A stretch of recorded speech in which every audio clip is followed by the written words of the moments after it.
perspectives of consumer versus server, and finally we'll look at several step solution to this problem. First, what is tipping? According to the Merriam-Webster dictionary, tipping is something given voluntarily or beyond obligation, usually for some service. Therefore, if we take this definition and apply it to tipping, we see it in quite drastic dissonance with today's system of tipping being expected within restaurants or even for services such as making your coffee at the coffee shop.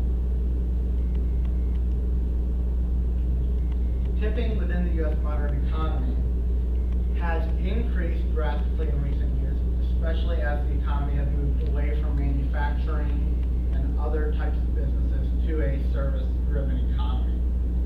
Therefore, you see many more tip jars.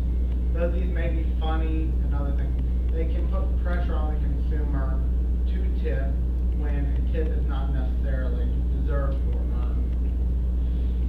It also has affected wages by allowing employers through government action to pay wait staff less because they earn tips on this regular basis to account for the difference in minimum or expected wage for their job. Therefore, instead of a supplementation for good service, it has become a standard of wage earning. There's two perspectives that you have to look at from this issue. We look at it from the side of the servers and the business, and from the side of the consumer. Based on ideas gathered from the article Restaurant Servers, Tipping and Resistance by Mary Gatta in the Journal of Qualitative Research and Accounting and Management.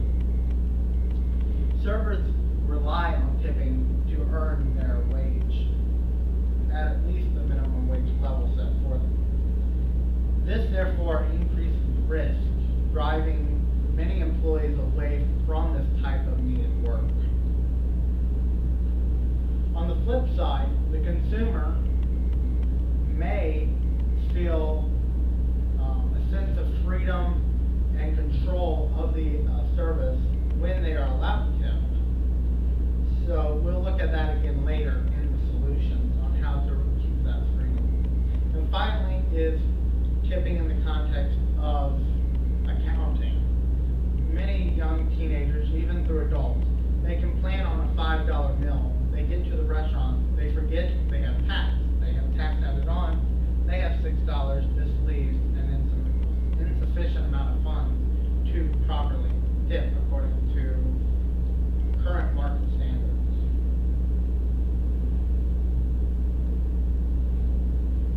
Therefore, I suggest a three-step solution to this problem. First is to adjust tipping practices. Secondly, to adjust business practices. And third, to adjust the wage system in a service society. To adjust tipping, first we would demote it from a standard practice to a practice following the guidelines of the definition as a bonus for above and beyond service. This still allows the consumer that freedom to reward good service. Secondly, is to adjust business practice. This provides more responsibility for the proprietor to better train and better supervise employees, to provide good quality service, to maintain patronage in the face of no longer having their wait staff tip. This also simplifies billing.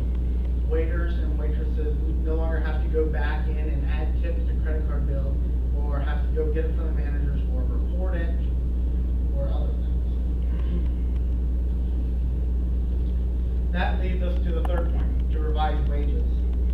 According to Topic 761, tips reporting and filing by the United States Internal Revenue Service, employees are required to report their tips to their employer.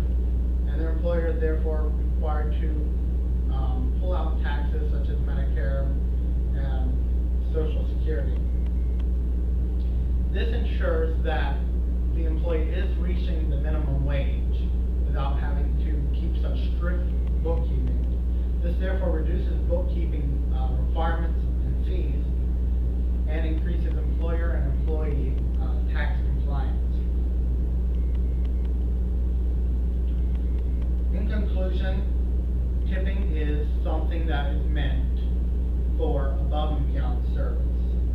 Therefore, in a service-oriented society, we need to move away from a standard of tipping to returning it to a above and beyond bonus. Looking at it from the perspectives of both the server and the consumer to create the solutions of revised business practices, revised wage systems, and revised tipping practices. I'd like to thank you all for coming here today.